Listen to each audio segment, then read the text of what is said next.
इतिहासाच्या पाऊलखुणाच्या माध्यमातून आपण भारतावरती जे विविध गव्हर्नर जनरल आले आणि त्या गव्हर्नर जनरल नंतर जे व्हाईसरॉय आले त्यांची कारकीर्द पाहणार आहोत।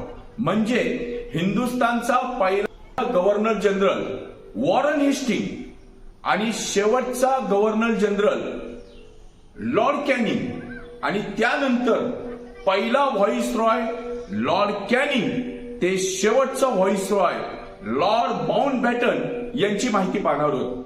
आपण एका व्हिडिओमध्ये पाहिलेलं आहे की इंग्रजांचं या देशावरती राज्य होतं, म्हणजे इंग्रज राज्य करत नव्हते, या देशावर ईस्ट इंडिया कंपनी नावाची एक खाजगी कंपनी राज्य करत होती। हे मी मागच्या व्हिडिओमध्ये तुम्हाला सांगितलेलं होतं।